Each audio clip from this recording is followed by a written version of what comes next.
आज प्राथमिकता मराठी मीडिया को दी जाएगी, उसके बाद हिंदी मीडिया से सवाल लिए जाएंगे और अंत में अंग्रेजी से भी सवाल लिया जाएगा।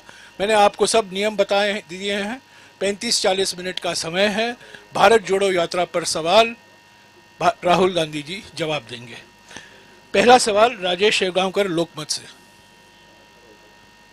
माइक लीजिएगा, संक्षिप्त में पूछेगा ताकि सब लोग पूछ सकें। हेलो सर, नमस्ते। आप मराठी में पूछ सकते हैं, पटोले जी ट्रांसलेट नहीं, हिंदी बात कर सकता हूँ मैं। अच्छा, नाही, इट्स बेटर. सर तुम्ही म्हणता की भारत जोडा, परंतु तुमचे सगळे विरोधक असे म्हणतात की भारत तुटलाच नाही, जोडण्याचा कुठं प्रश्न आहे? तर भारत नेमका कुठं तुटलेला आहे असं वाटतं तुम्हाला? हाँ, समझ गए, मराठी समझता हूँ मैं. तो आपने कहा कि भारत जोड़ो की क्या जरूरत अगर भारत टूटा ही नहीं. देखिए, भारत में पिछले 8 साल से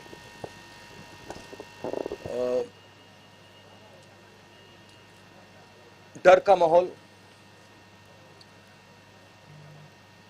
नफरत और हिंसा फैलाई जा रही है. शायद बीजेपी के नेता हिंदुस्तान के किसान से बात नहीं करते हैं, हिंदुस्तान के युवाओं से बात नहीं करते हैं, क्योंकि अगर वो उनसे बात करते तो उनको पता लगता कि हिंदुस्तान के किसान को, हिंदुस्तान के युवा को सामने का रास्ता नहीं दिख रहा है. बेरोजगारी फैल रही है, महंगाई फैल रही है, किसान को सही दाम नहीं मिलता है. ठीक है, तो इस माहौल के खिलाफ खड़े होने के लिए हमने भारत जोड़ो यात्रा शुरू की है और ये कन्याकुमारी से श्रीनगर तक जाएगी. और अगर लोगों को नहीं लगता कि इस यात्रा की जरूरत है तो फिर लाखों लोग बाहर नहीं निकलते. Thank you.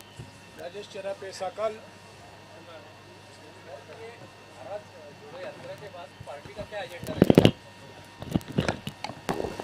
भैया, ये आपको कांग्रेस प्रेसिडेंट से पूछना पड़ेगा, खारगे जी से. He is now the president of the Congress party and he is the person who's going to give direction.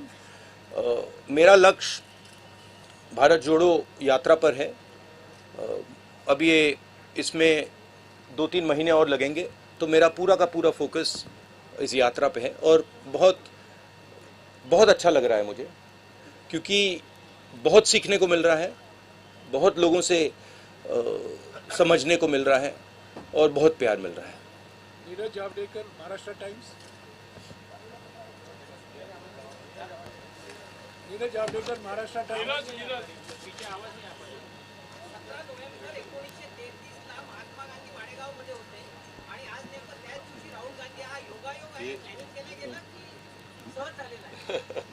फिर से बोलिए जरा, ट्राई करता हूँ. नहीं, मराठी में.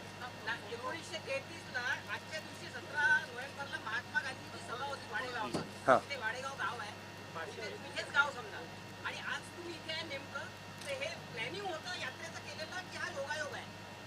नहीं, ट्रांसलेट कीजिए कि ये जब यहाँ आए, गांधी जी भी आए थे, हम भी आए, क्या प्लान करके आए हैं या ऐसे ही हुआ है? नहीं, कोई प्लानिंग. 1933 में इसी दिन महात्मा गांधी यहाँ थे, तो ये अच्छा जो पॉजिटिव है.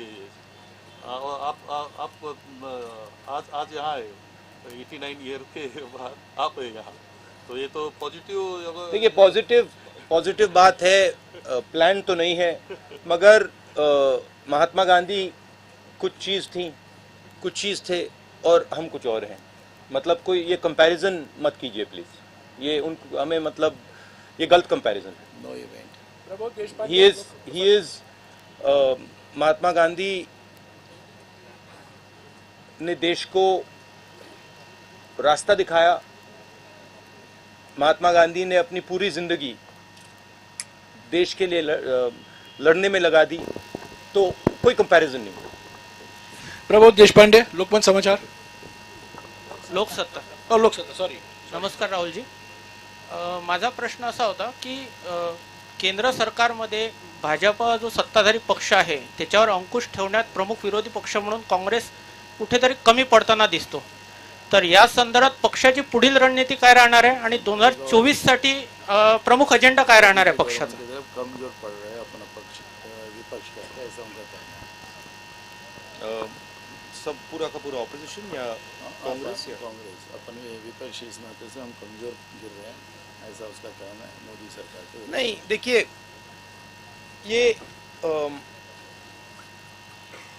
ये जो लड़ाई है इसको सबसे पहले ठीक तरीके से समझना है। आमतौर से क्या होता है, लोकतंत्र में एक पॉलिटिकल पार्टी दूसरी पॉलिटिकल पार्टी से लड़ती है और जो युद्ध का मैदान होता है उसको जो देश के इंस्टीट्यूशंस होते हैं वो उस युद्ध के मैदान में फेयरनेस क्रिएट करते हैं। आज क्या है कि ये एक राजनीतिक पार्टी और दूसरी राजनीतिक पार्टी के बीच में लड़ाई नहीं है, और मैं सिर्फ कांग्रेस की बात नहीं कर रहा हूं। एक तरफ हिंदुस्तान के सारे इंस्टीट्यूशंस खड़े हैं, बोलना नहीं चाहिए मगर विपक्ष का प्रेस पे तो कंट्रोल नहीं है, हैगा? प्रेस पे तो कंट्रोल नहीं है ना, तो बीजेपी का प्रेस पे कंट्रोल है, इंस्टीट्यूशनल स्ट्रक्चर पे कंट्रोल है, जुडिशरी पे प्रेशर डालते हैं। तो ये परसेप्शन सच परसेप्शन नहीं है, ये परसेप्शन सुपरफिशियल ऊपर का परसेप्शन है। मगर अगर आप नीचे जाएं और जनता से पूछें तो आपको बहुत एकदम दिख जाता है कि जनता क्या कह रही है और ऊपर परसेप्शन क्या बन रहा है, उसमें फर्क है। संजय खांडेकर, पुणे नगरी।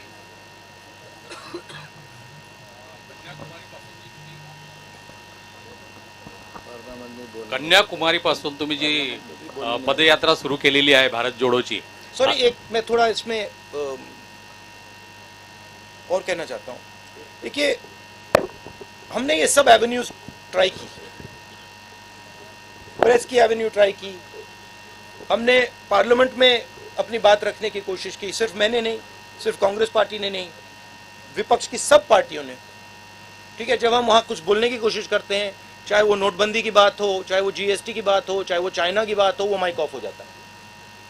तो यात्रा हमने इसलिए चालू की है कि हमारा और विपक्ष को कोई और रास्ता ही नहीं बचा है। राहुलजी, कन्याकुमारीपासून तर आता मध्य महाराष्ट्रापर्यंत तुमची भारत जोडो यात्रा सुरू आहे। या दरम्यान सर्वात मोठी समस्या देशात काय आढळली तुम्हाला तुमच्या पाहणीत? सबसे बड़े प्रॉब्लम क्या है इस देश में अभी तुमको जो भी प्रॉब्लम्स आए वो क्या है, सबसे बड़ा प्रॉब्लम क्या है? सबसे बड़े मुझे दो प्रॉब्लम्स दिख रहे हैं। एक प्रॉब्लम है कि युवा को यह भरोसा नहीं है कि उसे रोजगार मिल सकता है, चाहे वो कुछ भी पढ़ ले, किसी भी यूनिवर्सिटी में चला जाए, सर्टिफिकेट मिल जाए, मगर वो आपको गारंटी करके ये नहीं कह सकता कि अगर मैंने इंजीनियरिंग की ट्रेनिंग की है तो मैं इंजीनियर बनूंगा या मजदूरी करूंगा। और ये यूनिवर्सल है, मतलब मुझे जो पढ़ाई कर रहे हैं उनमें से एक युवा नहीं मिला जिसने कहा हाँ मुझ में कॉन्फिडेंस है कि मुझे रोजगार मिल जाएगा। तो ये पहला बड़ा मुद्दा है। उसको अगर आप थोड़ी गहराई से देखें तो उस युवा के माता पिता ने मेहनत करके उसे उसकी शिक्षा के लिए पैसा मोस्टली प्राइवेट प्लेयर्स को दिया है, प्राइवेट इंस्टीट्यूशंस को दिया है। एक तरफ वो दिन भर काम करते हैं, दूसरी तरफ महंगाई बढ़ती जा रही है, और तीसरी साइड जो उनका भविष्य है, उनका जो बेटा हो या उनकी बेटी हो, उसका रास्ता बंद है। तो पहला प्रॉब्लम ये है। दूसरा प्रॉब्लम किसानों का प्रॉब्लम है, जो देश को भोजन देता है, जो प्रोडक्टिव एलिमेंट है हिंदुस्तान, उसको कोई सपोर्ट नहीं, उसको कोई मदद नहीं है, उसको सही दाम नहीं मिलता। वो बीमा भरता है, उसको जब आंधी आती है, तूफान आता है, उसको मतलब पैसा नहीं मिलता, कर्जा माफ उसका कभी नहीं होता। तो ये दो बड़े मुद्दे, बड़े प्रॉब्लम्स दिख रहे हैं। और तीसरा जो है जुड़ा हुआ है कि सब लोग ये कहते हैं कि अगर शिक्षा में हमें पैसा देना पड़ रहा है, अस्पतालों के लिए हमें पैसा देना पड़ रहा है, मतलब सरकारी अस्पताल नहीं बचे, सरकारी स्कूल्स कॉलेजेस नहीं बचे। महाराष्ट्र में तो स्कूलों को बंद किया जा रहा है, 20 बच्चों से अगर कम है तो उनको बंद ही करा जा रहा है। तो वो कह रहे हैं कि भैया अगर ये पैसा हम यहाँ डाल रहे हैं, ये जा कहाँ रहा है, किसके हाथ जा रहा है? तो वो इनइक्वालिटी की बात है और सबको मालूम है। मैं किसानों से पूछता हूँ, भैया एक बात बताओ, ये आपका सिलेंडर गैस सिलेंडर महंगा हुआ, पेट्रोल का दाम बढ़ा, आपके जेब में से पैसा जा रहा है, ये जा कहाँ रहा है? इमीडिएटली आंसर मिलता है, सब जानते हैं। मेघा कोचिक Z24।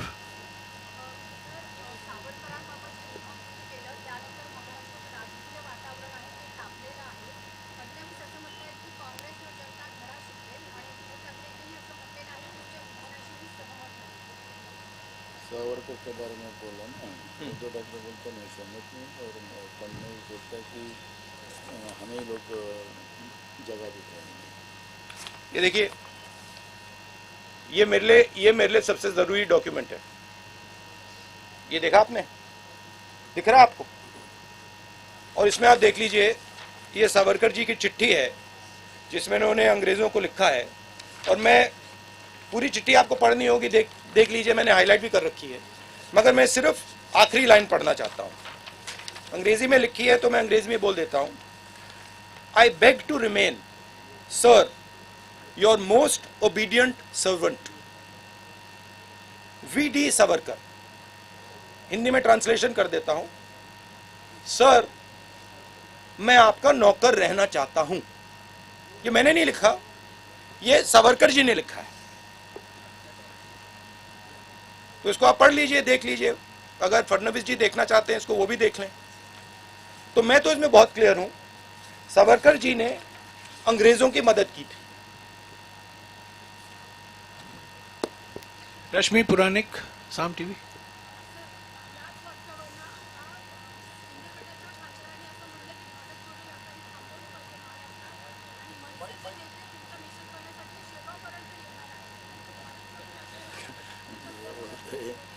ये यात्रा को रोकना चाहिए, सावरकर के बारे में ऐसा बोला है, तो वैसे गवर्नमेंट को इसने लेटर लिखा है। किसने? सेवाड़े। मतलब रोकने, यात्रा को रोकने के लिए। रोक दीजिए, कोई प्रॉब्लम नहीं है, रोक दीजिए। देखिए, किसी का कोई विचार हो उसको रखना चाहिए, और अगर सरकार को लगे कि भारत जोड़ो यात्रा को रोक देना चाहिए तो रोकने की कोशिश कीजिए, करिए। गजानन नुमाटे, TV9। आपकी रैली देखें तो उसमें घोषणाएं चलती है कि 2024 में प्रतिपक्ष का प्राइम मिनिस्टर पद का चेहरा राहुल गांधी है। क्या आप भी यही सोच रहे हैं कि 2024 में आप as prime minister candidate opposition? मैं ये आप डिस्ट्रैक्ट करने का बहुत अच्छा तरीका है। हमारा काम भारत जोड़ो यात्रा का काम है, हमें भारत को जोड़ना है। ये इस सवाल के बारे में हम सोच ही नहीं रहे। हम सिर्फ हम कन्याकुमारी से शुरू किए हैं, हम श्रीनगर तक जाएंगे और वहां पर हम तिरंगे को लहराएंगे।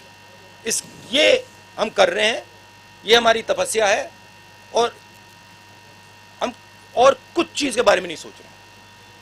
मुस्तान मिर्जा, आज तक।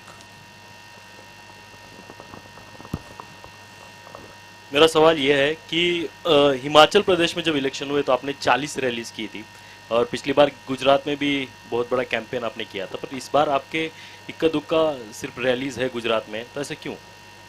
क्योंकि जैसे मैंने अभी बोला, हमने सितंबर में भारत जोड़ो यात्रा शुरू की। हम इस यात्रा को श्रीनगर तक ले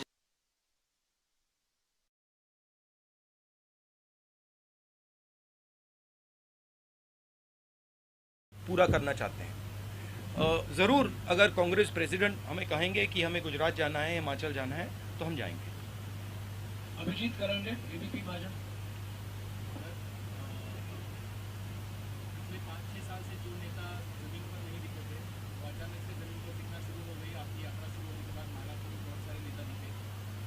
राहुल गांधी को निकल पड़े, उन्होंने एक प्रोग्राम दे दिया है पार्टी के लिए। क्या ये प्रोग्राम गांव देहात तक जाने के लिए, क्योंकि यात्रा तो कन्याकुमारी से कश्मीर जा रही है, बहुत सारे तबके तक नहीं जा रही है, तो क्या कांग्रेस का कोई प्लान है आगे वाला, जो ये यात्रा है हर आदमी तक, हर गांव तक, हर शहर तक, हर तबके तक, हर आदिवासी पाड़े तक जाए और आपका विचार जो है, जो आप बोल रहे हैं वो पहुंचे वहां तक?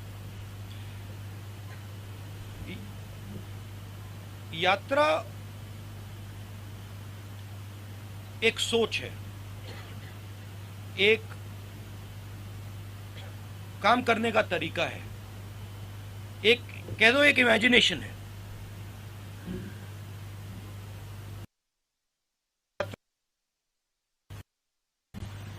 तो मुझे और हम सबको लगा था कि जो बीजेपी की अप्रोच है, नफरत से भरी, डरी हुई, हिंसा फैलाने वाली अप्रोच, उन्होंने हिंदुस्तान को एक इमेजिनेशन दिया है कि देखो ये रास्ता है,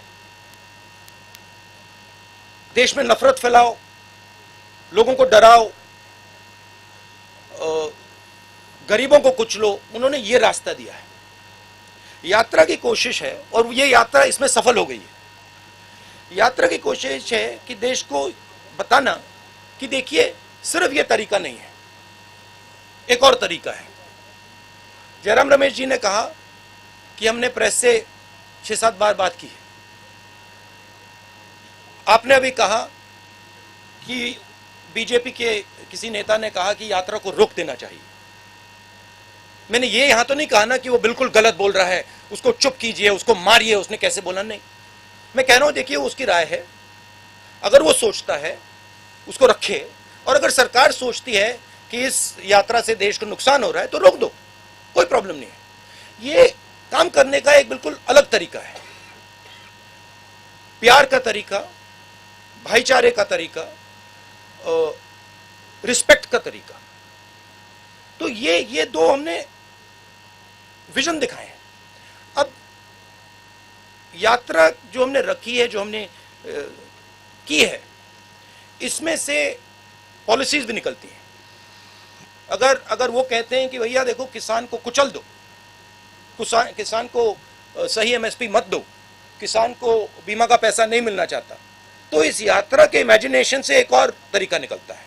किसान की बात सुनो, किसान से गले लगो, किसान की इज्जत करो, तो इससे पॉलिसीज भी निकलती हैं, इससे एक्शंस भी निकलते हैं।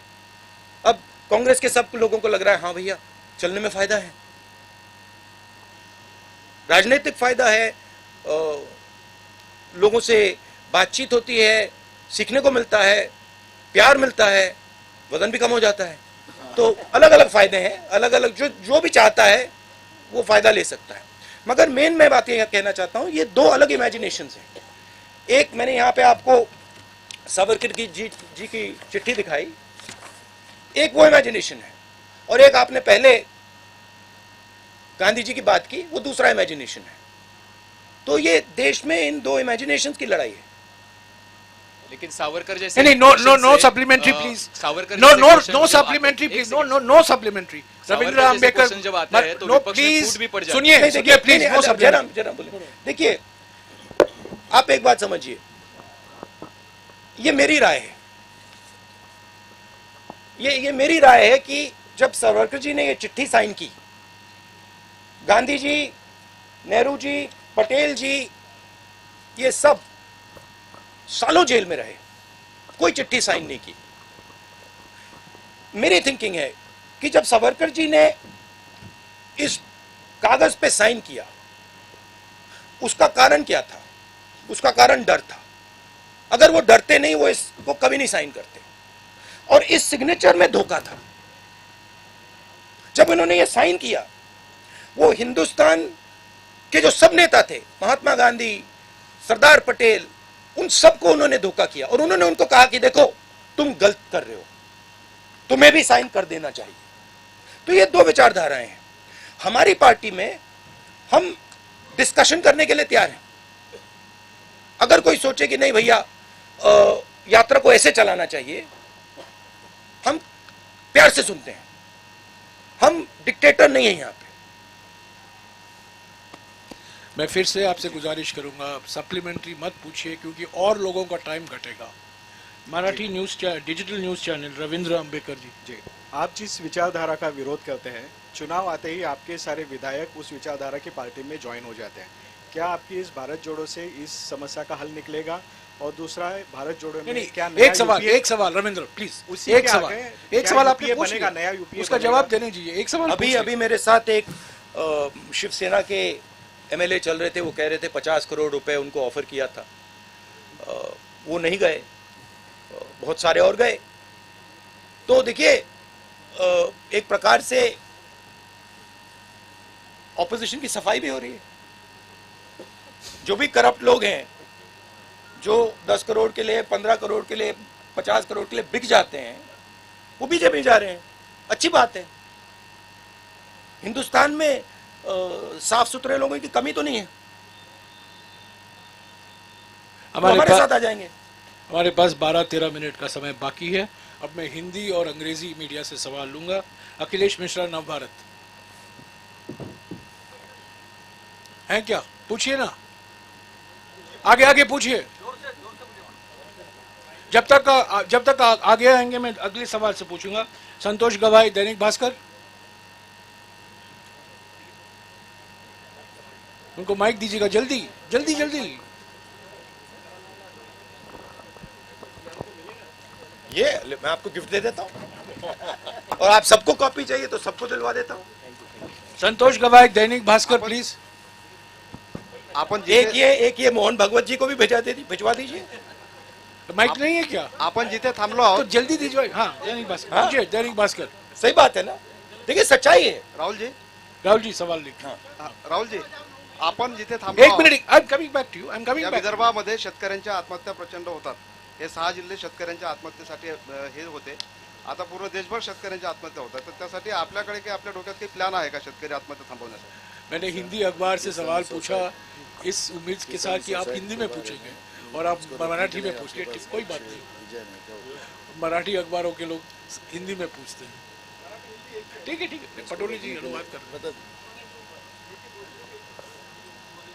आपने विदर्भा बोला तो मैं विदर्भ के बारे में थोड़ा सा बोलना चाहता हूं। जब हम विदर्भ के बाउंड्री पे थे,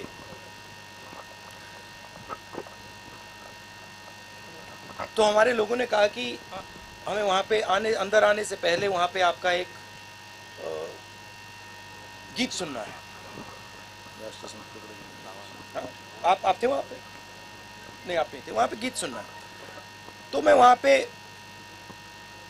गीत सुन रहा था और मेरे दिमाग में सवाल था उस टाइम जब वो गीत गा रहे थे। मुझे गीत बहुत अच्छा लगा, और जब वो गा रहे थे मेरे दिमाग में सवाल था कि महात्मा गांधी जी जो थे वो वर्धा क्यों गए? मेरे माइंड में क्वेश्चन था। कितनी जगह है हिंदुस्तान में, कितने स्टेट्स हैं, वो यहाँ क्यों आए? तो मेरे दिमाग में ये सवाल था और मैं सोच रहा था। और फिर गीत के बाद वहां पे एक बड़ा सा आपने गेट लगा रखा था, और गेट के जैसे मैं अंदर गया 10 मिनट नहीं हुए, मुझे बात समझ आ गई कि जो कांग्रेस की जो आइडियोलॉजी है वो एक्चुअली विदर्भ में है, और जो नेचुरल कांग्रेसी होता है वो सब विदर्भ में बैठे हुए हैं। अब आपने बोला विदर्भ के किसानों की बात की। विदर्भ में ज्यादा मुश्किल है, मगर ये जो आपने मुद्दा उठाया है ये सिर्फ विदर्भ का मुद्दा नहीं है, ये पूरे हिंदुस्तान का मुद्दा है।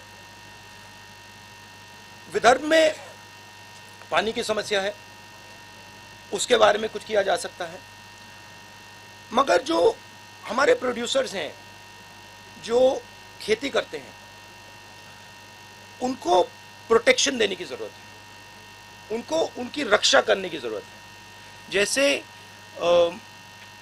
कोई परिवार में कोई जो ब्रेड अर्नर होता है वो जरूरी होता है, उसकी प्रोटेक्शन करने की जरूरत होती है। वैसे ही हमारा जो किसान है वो देश को भोजन देता है। आजकल हमारी मेंटालिटी, सरकार की मेंटालिटी कि भाई हाँ देखो ये खेती कर रहा है उसको छोड़ दो, करने दो, सही रेट मिले ना मिले छोड़ दो, कर्ज माफी की जरूरत है नहीं छोड़ो, ये एटीट्यूड बदलना पड़ेगा, उसको सेंटर में लाना पड़ेगा, कहना पड़ेगा कि नहीं ये सबसे जरूरी चीज है और ये देश को भोजन देते हैं, ये 24 घंटा काम करते हैं और सरकार और देश का फर्ज बनता है कि वो इनकी रक्षा करे। अब रक्षा कैसे होगी? रक्षा उसको सही दाम देने से। हम न्याय योजना लाए थे, समझा दूं या आप जानते हो उसके बारे में? हर महीने हिंदुस्तान के सबसे गरीब लोगों को डायरेक्ट बैंक अकाउंट में पैसा, 72,000 रुपए साल के हर फैमिली को। तो उससे गरीब किसान के नीचे एक फ्लोर, फर्श बन जाएगा, उसके नीचे वो गिर ही नहीं पाएगा। तो नीचे आपने उसको मिनिमम पैसा दे दिया, कम से कम पैसा, और साइड से आपने उसकी रक्षा की। आपने उसको जब उसको कर्जे की जरूरत, जब उसके कर्जा ज्यादा हो जाए, आप सेंसिटिविटी से सुनो, आप उसकी बात समझो, जब उस पर प्रेशर आता है आप उस प्रेशर को रिलीज करो। तो ये सब काम बहुत आसानी से किया जा सकता है। हमने यूपीए की सरकार में ये काम किया था। और आप विदर्भ के किसान से पूछो, जब विदर्भ को दर्द हो रहा था, यूपीए ने एकदम यहाँ पे पैकेज दिया था। अखिलेश मिश्रा, नवभारत। राहुल जी, उत्तर प्रदेश में पार्टी आपकी बहुत कमजोर होती जा रही है, आपकी यात्रा उधर से क्यों नहीं जा रही है? ये जो यात्रा है ना, ये इसका लक्ष्य कन्याकुमारी से कश्मीर तक जाने का है। नहीं, आप चले गए, सवाल पूछ लिया। हाँ, जवाब नहीं चाहते क्या? हाँ, तो ये यात्रा कश्मीर तक जाएगी और कन्याकुमारी से ये शुरू हुई है। अब मुझे पता नहीं ये किसने बात बोल दी कि ये यात्रा उत्तर प्रदेश से नहीं निकलेगी। मुझे नहीं मालूम किसने बोला है, क्योंकि दिल्ली के बाद ये यात्रा उत्तर प्रदेश से निकलेगी। उत्तर प्रदेश से हरियाणा जाएगी, हरियाणा से पंजाब जाएगी, पंजाब से जम्मू जाएगी। तो पता नहीं ये मिस इन्फॉर्मेशन कौन फैला रहा है, मगर ये यात्रा यूपी में जाएगी। गजानन अवस्थी, लोकमत समाचार। एक मेरी एक्चुअली शिकायत है कि यूपी में थोड़ा और जाना चाहिए था, बट अगर हम थोड़ा और जाएंगे तो वो रास्ता फिर ज़्यादा लंबा हो जाएगा। इसलिए हमने यूपी में शायद 2-3 डिस्ट्रिक्ट्स में हम जाएंगे, 3-4-5 दिन जाएंगे। मैं राहुल जी से निवेदन करूंगा कि उनके जवाब के कारण हम इसको 5 मिनट बढ़ा सकते हैं तो अच्छा। हाँ, बढ़ा। ठीक है, गजानन अवस्थी प्लीज, लोकमत समाचार। हेलो सर, राज्य के अभी की जो खस्ताहाल एक minute please, Gajanan Awasthi. Sir, राज्य की जो खस्ताहाल स्थिति है अभी महाराष्ट्र की, तो ये पदयात्रा का उस पर कुछ असर होगा क्या वर्तमान राज्य की स्थिति पर? नहीं, राज्य मतलब महाराष्ट्र के राज्य ये थी कि हाँ, पार्टी की स्थिति कमजोर नहीं है। महाराष्ट्र में कांग्रेस की विचारधारा, और ये मैंने जयराम रमेश जी से कहा, मैं आपको बताऊं सबसे अच्छा रिस्पांस महाराष्ट्र में मिला है। नेचुरल कांग्रेस है ये। और मुझे मतलब ये बात बहुत समझने को मिली है, ये यहाँ पे नेचुरल कांग्रेस है, मतलब ये डीएनए है कांग्रेस का। तो यहाँ कांग्रेस पार्टी मजबूत, कमजोर बिल्कुल नहीं। वैभव गंजापुरे, टाइम्स ऑफ इंडिया प्लीज। देखिए, फ्यूचर तो आप प्रेडिक्ट करते हो, मैं तो करता नहीं हूं, मगर असर जरूर पड़ेगा, पॉजिटिव असर पड़ेगा। वैभव गंजापुरे। राहुल जी, जब आपका यात्रा खत्म होगा कश्मीर में, तो आप क्या बदलाव देखते हैं भारत में, और कांग्रेस पार्टी को कैसा एक सवाल अंग्रेजी मीडिया भी हिंदी में पूछ रही है। अच्छा है, ठीक है। Okay, how it will benefit the Congress when you and your यात्रा इन Srinagar? Look, I'm not a soothsayer. I cannot predict the future. But you must have thought something. You asked a question. Let me answer the question.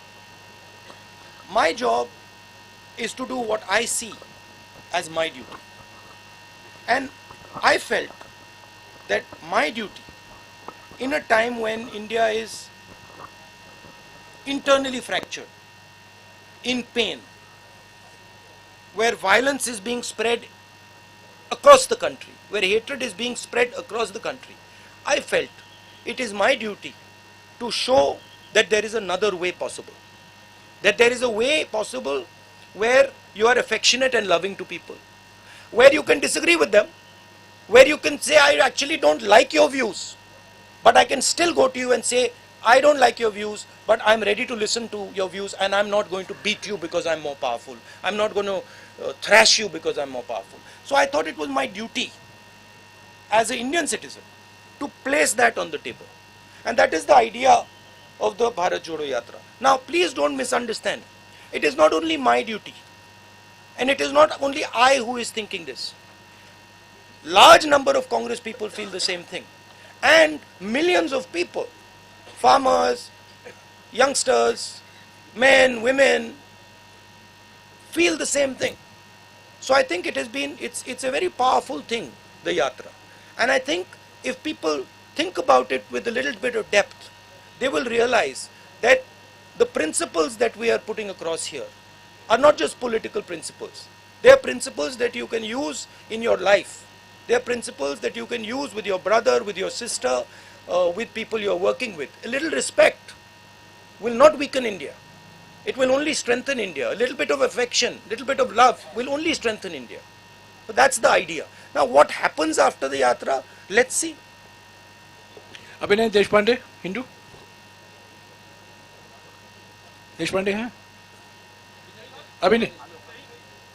अभिनय देशपांडे नहीं आए? I don't understand why people feel that hatred makes a country strong. I don't understand it. Right? I don't understand why people feel that being abusive, being nasty, being cruel makes a country strong. I think it makes a country weak. I think it is cowardice. And I think that's not what India is. I think India has shown the whole world. I remember I asked Nelson Mandela after he came out of jail 26 years. Right? I asked him, Mr. Mandela, you were in jail for so long, what gave you hope? He said, India's freedom struggle gave me hope. I said, what do you mean by that? He said, well, what Mahatma Gandhi taught. The fact that you should be compassionate even to your opponent. You should respect even your opponent. These are Indian values. They are the most powerful values. And in the world that we are facing today, with the United States and China and war here and there, this is the most powerful thing that we have. Why are we throwing it away? Rahul ji ने आपके साथ 40 minute गुजारे हैं। मैं राहुल जी से निवेदन करूंगा, please 40 minute हो गए हैं, प्लीज। मैंने पहले क्या कहा है, प्लीज। नहीं, बिल्कुल नहीं, आप एक ही ग्रुप के हैं। देखिए, नियम मत तोड़िए। मैं राहुल जी से गुजारिश करूंगा, आखिर में महाराष्ट्र की जनता के लिए अगर वो कोई संदेशा देना चाहते हैं, 2 मिनट बोल लें। नहीं, कोई सवाल नहीं, 40 मिनट हो गए हैं। सवाल आप प्रधानमंत्री जी से कीजिए। सवाल किससे करना है, उनसे कीजिए। महाराष्ट्र, प्लीज उनको बोलने दीजिए। प्लीज बैठ जाइए। महाराष्ट्र की जनता और महाराष्ट्र के जो किसान हैं और महाराष्ट्र के जो युवा हैं, मेरा उनके लिए मैसेज ये है कि मैं अब 13 दिन 14 दिन आपकी सड़कों पे चला हूं। मैं 13-14 दिन आपकी सड़कों पे चला हूं और दो दिन में 3 दिन में हमारा यहाँ से ट्रांजिशन हो जाएगा, हम मध्य प्रदेश जाएंगे। इन सड़कों पे मैंने आपसे खुल के बातचीत की है, लाखों लोगों से मिला हूं, युवाओं ने अपने सपने मेरे सामने रखे, किसानों ने अपना दर्द मेरे सामने रखा, और आपने सबने मुझे बहुत बड़ा तोहफा गिफ्ट दिया है। आपने मुझे इन सड़कों पे सिखाया है शिवाजी महाराज के बारे में, ज्योतिबाई फूले जी के बारे में, अंबेडकर जी के बारे में आपने सिखाया है। मैं आपको ये बता सकता हूं कि महाराष्ट्र के सड़कों पर चलने से पहले और 14-15 दिन बाद जो मेरी राजनीतिक समझ थी महाराष्ट्र के बारे में, किसानों के बारे में, वो आपने बदल दी है। तो मैं आपका दिल से धन्यवाद करना चाहता हूं, और मैं इस सफर को अपनी पूरी जिंदगी नहीं भूलूंगा। और आपका जो प्यार है, मुझे खत्म करने दीजिए, मुझे खत्म करने दीजिए। ये don't disturb brother, don't disturb. शुक्रिया राहुल जी, अभी आपका फोटो तो नहीं तो मैं दिल से महाराष्ट्र की जनता को, और लास्ट में जो पुलिस ने हमारी मदद की है, जो चले हैं हमारे साथ, उनको भी काफी धक्के लगे हैं, उनका भी मैं दिल से धन्यवाद करता हूं। Thank you. अभी राहुल जी आपके साथ एक फोटो लेंगे। हमारा जर्नलिस्ट का बुक है।